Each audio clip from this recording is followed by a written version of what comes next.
Hey again everyone, welcome back again di Bitcoin Update. Guys, update hari ini, update setelah Jerome Powell testifies hari pertama.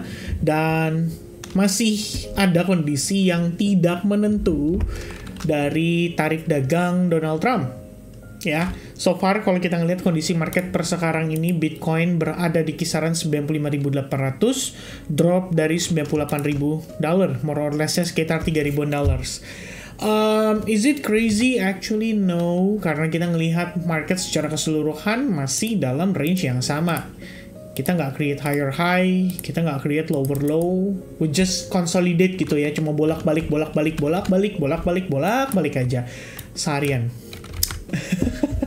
Sampai saya bisa bilang seharian ya, sebenarnya nggak seharian sih, technically ini udah berapa harian tuh ya, dari sejak kita ngelihat dia turun, lebih kurang udah seminggu guys, 7 hari. Dari sejak kita mencapai level 96.000 dolar, and then Bitcoin slowly dia berusaha untuk menciptakan lower low, tapi nggak pernah berhasil. Ketahan terus. Nah yang menarik ya teman-teman, coba perhatiin deh. Ini efek unemployment rate yang naik positif, kemudian tarif dagang, ya kan, yang disampaikan oleh Donald Trump katanya minggu ini paling cepat Senin Selasa. Kemudian kita ngelihat di sini efek FOMC lagi ya, Jerome Powell testifies, dan so far kekhawatiran ya akibat tarif dagang. Yang menarik teman-teman, kalau kamu perhatiin ya, US 100 semalam itu sebenarnya posisinya positif loh gitu. Kita ngelihat untuk Nasdaq itu semalam closingnya hijau gitu ya. Kalau Anda perhatikan time frame daily tuh ya technically nggak terlalu hijau yang gimana sih, tapi istilahnya dia closing dalam keadaan yang oke gitu. Jadi Nas 100 saya coba lihat ya, FXCM ya, bener yang ini lebih enak ya, nggak ada gap-gapnya teman-teman. Tuh kalau kita lihat ya, after adanya selling pressure, dia balik lagi closingnya di atas, which is good gitu. Compare dengan Bitcoin yang closingnya lebih bearish ya dibandingkan dengan Nasdaq. Karena kita ngelihat di situ nggak bentuk bearish engulfing. Lantas apa yang kita bisa harapkan untuk saat ini teman-teman? Apa yang bisa membuat market bisa kembali recovery? Apa yang membuat market Bitcoin seperti ini? Dan sekiranya kita planningnya kayak gimana enaknya gitu ya? Apa yang kita harus perhatiin atau apa yang harus kita pantau? Jadi gini guys, kita update dulu ya apa yang disampaikan oleh Jerome Powell. Ini dari sisi makro. Dia cuma bilang bahwa dia memberikan penekanan kalau menurut dia Bank Sentral nggak perlu buru-buru pangkas suku bunga. Itu yang pertama. Yang kedua, dia menekankan soal di masa kepemimpinan dia tidak akan mengaplikasikan CBDC atau Central Bank Digital Currency. Dan ini artinya ya bisa dibilang sependapat atau sejalan lah dengan penerapan yang dilakukan oleh Donald Trump ya, di mana Donald Trump setuju kalau tidak harus menerapkan CBDC karena itu jatuhnya lebih centralized, dan dia lebih memilih untuk membiarkan ekosistem crypto market itu berkembang dengan secara mandiri. Dalam arti ya udah dari token atau dari crypto dari altcoins yang bisa dibilang menghadirkan project dan menghadirkan manfaat lah buat penggunanya ya, kira-kira begitu. Jadi kalau saat ini dari Jerome Powell sendiri, dia mengatakan bahwa ada beberapa poin penting sih yang saya semalam sempat notice ya. Kayak dia bilang nggak akan terjadi resesi ekonomi atau kita tidak dalam keadaan resesi ekonomi. Kemudian dia mengatakan solid labor market ya, and inflation that is easing but still above the Fed's 2% goal. Jadi pada dasarnya dia menyampaikan kalau kondisi perekonomian tuh masih baik-baik aja, kita nggak ngelihat tanda-tanda resesi. Kemudian dia juga terasa tidak perlu dipangkas suku bunga terlalu cepat. Ya pada dasarnya sih kalau kita ngelihat statementnya dia netral ya, dalam artian apa yang disampaikan di FOMC meeting pada Januari lebih kurangnya ya itu yang disampaikan sama Jerome Powell juga tadi malam gitu loh. Jadi nggak ada perubahan statement di situ, dan karena market tidak punya ekspektasi apa-apa, saya pikir itu yang membuat market sebenarnya technically kalau kita lihat secara chart dia konsolidasi gitu. Dia nggak create higher high, dia nggak create lower low. Kemarin walaupun sesaat mungkin akan memberikan kesan kalau market bisa rebound gitu ya, bisa naik kenceng gitu. Tapi saya sampaikan ke teman-teman di SAG juga dari kemarin siang, saya bilang begini, ini walaupun kita bilang kayak seakan-akan dia breakout, masalahnya terjadi di market yang low volume, low activity, yaitu pada saat London session atau pada saat sesi Eropa. Kalau Asia mungkin efek Korea lah ya. Biasanya market di jam-jam Korea itu lebih agresif teman-teman. Tapi di jam London kayak jam 2 siang, jam 3 sore nggak terlalu ada aktivitas gitu loh di sana. Volatilitasnya terbatas dan volumenya sangat-sangat kecil biasanya. Jadi saya berpikir bahwa ya we cannot trust this rally atau this pump gitu.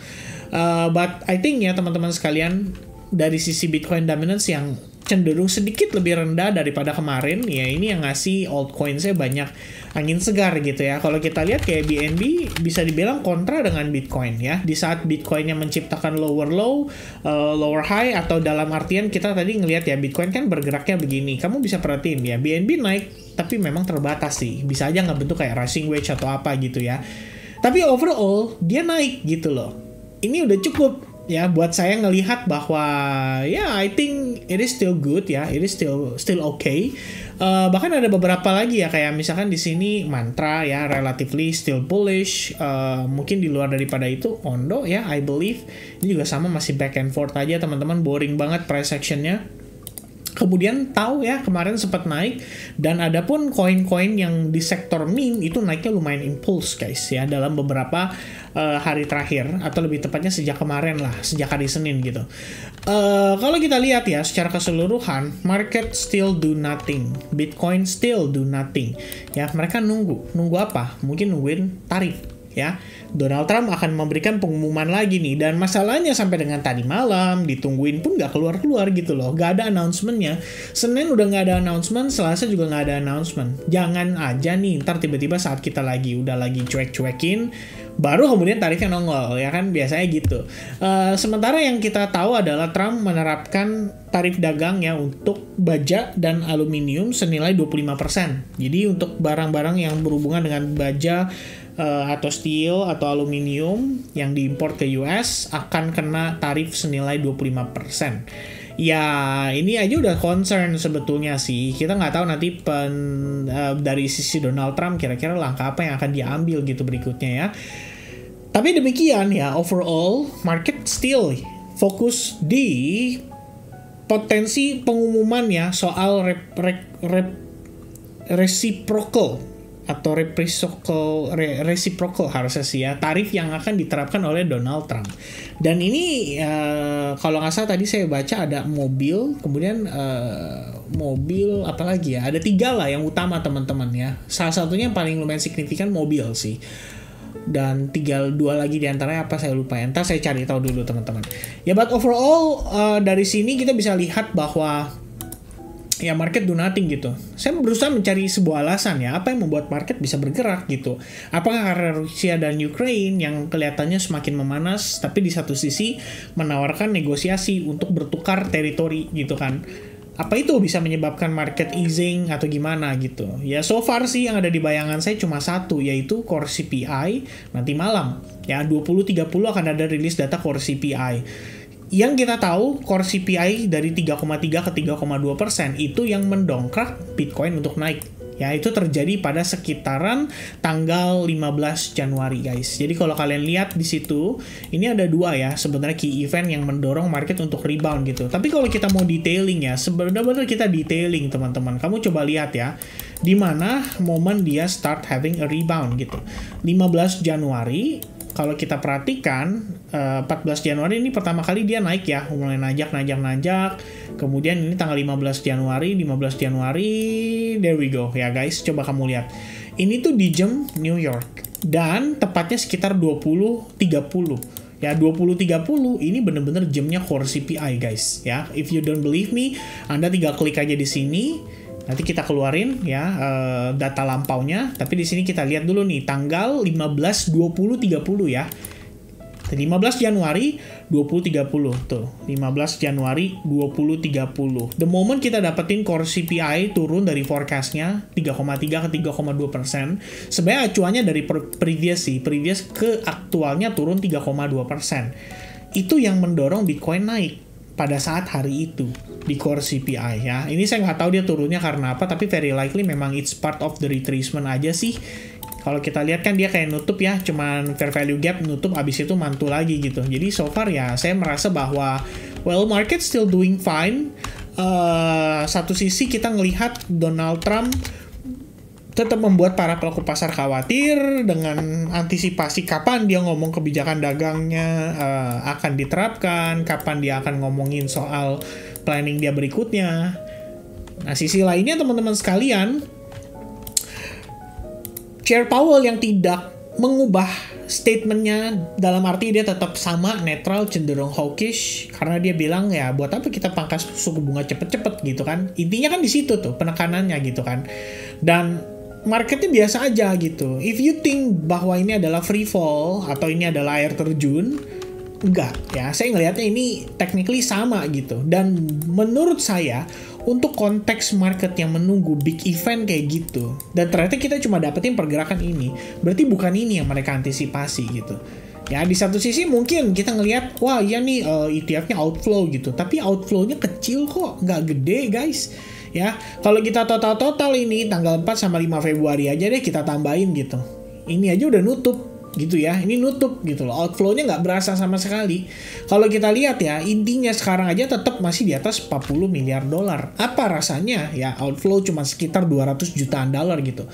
It's small compare dengan seberapa banyak inflow-nya sudah dalam 11 Januari atau sejak 11 Januari sampai dengan sekarang. So, secara keseluruhan, I believe market still waiting for something, and maybe the something yang kita tunggu itu adalah si core CPI nanti malam. Hopefully bisa sih sesuai dengan forecast ya, 3,1%. Kalau benar inflation core-nya bisa turun sampai ke 3,1%, I think itu bakal jadi momen sih untuk Bitcoin bisa respon positif gitu. Dalam tanda kutip kalau kita lihat di sini secara keseluruhan ya, ini kita sependapat dulu aja bahwa naiknya impulsif dan turunnya korektif. Korektifnya seberapa korektif? Banget kok. Ya kan, ini korektif banget. Bahkan kalau kita lihat teman-teman, ini selling pressure ya, sejak tanggal 31 Januari sampai bottomnya di 91.000 lah, misalkan pembulatan, itu 15.000 turun hanya dalam waktu 4 hari saja, tapi kemudian closing di sini gitu kan. Nah pertanyaan saya adalah, ketika ada sell off sebesar ini, kenapa tidak ada follow up lagi gitu? Kenapa? Ya kan, kenapa marketnya start slowing down? Kenapa selling pressure-nya start slowing down? And only back and forth aja udah dalam beberapa hari terakhir. Ya karena kalau menurut pendapat saya, probably kita lagi dalam tahap transisi. Ya, dalam tahap transisi. Dan saya nggak bilang seakan-akan Bitcoin nggak bisa turun lagi gitu ya. Bahkan kalau kamu lihat secara price action-nya, simpelnya kan gini guys, ini bottom nih, ke top, ya kan kita bawa ke samping seperti ini. You know what? Ini 62% retracement udah di break dan 79% itu sisanya ada di 92.971 dolar. Ditambah kalau saya tambahin order block di sini, technically idenya lebih kurang seperti ini. Tuh ya. Ini saya hapus dulu labelnya deh ya. Labelnya saya hapus nih. Price, there we go tuh guys, teman-teman sekalian. Coba kamu cek. Menarik? Menurut saya cukup menarik. Ya, I mean, if kita memang harus ngedapetin Bitcoin turun sekali lagi pun, saya juga nggak akan terlalu kaget gitu ya. Saya nggak terlalu terkejut, karena memang technically our strongest key level itu ada di kisaran 92.935 dolar. Dan technically kalau kita lihat dari perspektif daily, saya gambarkan seperti ini, ya memang inilah area support kita gitu ya. Kalau kita tambahin dari perspektif daily time frame, there you go ya, ini adalah support kamu gitu. Kita ketahan di situ udah berhari-hari, bahkan udah sejak tanggal 25 November. Setiap kali ada crash, cuma di situ kita ketahan. Ya, cuma di situ kita ketahan. Berusaha untuk mantul. Dan kalau kita lihat tadi yang tadi perspektif time frame 4 jam, bahwa kita mengambil kesimpulan seandainya ini adalah one strong impulsive up, and then ini adalah part of the correction, di mana prosesnya sendiri sangat korektif so far. Menurut saya ini udah oke banget gitu ya. Oke banget kenapa Vin? Ya karena berbagai fear yang ada di market. Termasuk kemarin katanya Binance itu ngejual aset Bitcoin dan Ethereum-nya mereka. Ya, dengar-dengar kan begitu. Tapi kalaupun jual sih harusnya over the counter ya. Artinya udah ada yang beli gitu. Mungkin ada negosiasi sehingga mereka bisa dapat harga yang relatif murah. Murah ya. Mereka jual mungkin sedikit di bawah harga pasaran karena mereka mungkin mau jual cepat gitu kan. Tapi ya itu harusnya OTC. Harusnya nggak mungkin lewat market, apalagi mereka punya exchange gitu kan. So dengan kondisinya saat ini, saya bisa bilang bahwa I think ya we are still doing well, khususnya untuk Bitcoin. Kalau alts mungkin iya terkesannya berdarah-darah gitu ya. Tapi kalau untuk Bitcoin, I don't think ini adalah sebuah kondisi yang sangat bearish gitu.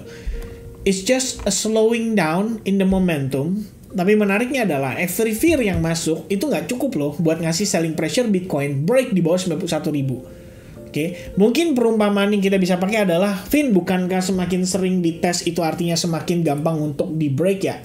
Nah, itu mungkin pengecualiannya kita tuh di situ teman-teman sekalian ya. Dalam tanda kutip, artinya buyersnya lama-lama mulai melambat, momentumnya mulai melemah, dan pada akhirnya ya no more buyers and more sellers ya, lebih banyak sellers daripada buyersnya, sehingga itu yang membuat market bisa drop dan turun lebih jauh. Bahkan kalau kita lihat dari perspektif daily atau weekly, can we see further correction? Ya, maybe teman-teman. Jangan-jangan kita harus testing nih sampai ke level $85.000 karena di situ terdapat imbalance.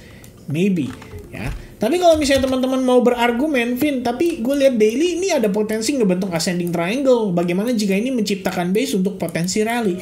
Itu juga betul gitu loh. Makanya saya juga ngelihat kondisi market saat ini sebenarnya nggak terlalu gimana banget ya, cuman altcoins-nya aja yang mungkin menciptakan kekhawatiran di market. Karena memang technically altcoins rata-rata lagi pada turun, dan wajar sih harusnya bikin market khawatir gitu ya, karena di sana udah memberikan kesan bahwa kita udah di bear market gitu. Di saat yang sama ketika Bitcoin hanya konsolidasi tapi di puncak daripada rally-nya dan deket banget sama ATH-nya gitu. Ya, the next time Bitcoin rally udah pasti new ATH lagi. Itu aja. Oke? So for now guys, dengan kondisinya saat ini I think we are lack of bullish sentiment. Tapi core CPI tonight I guess bisa jadi salah satu triggernya, karena di Jerome Powell testifies nggak ngasih kita banyak informasi. Informasinya sama aja dengan FOMC meeting. Jadi ya, there's nothing yang kita bisa discuss di situ. Paling sisanya adalah kekhawatiran efek tarif dagang, itu aja. Oke? So for now, paying attention on core CPI will be the key event ya untuk kita ngelihat pergerakan Bitcoin seminggu 2 minggu ke depan. Akan bergantung dari sana saya rasa. Dan ya, let's see teman-teman ya datanya gimana. Semoga aja sesuai dengan forecastnya. Dari saya itu dulu untuk sementara. God bless to everybody, and I'll see you guys again in the next update for another Bitcoin update and altcoins update. Cheers, bye-bye guys.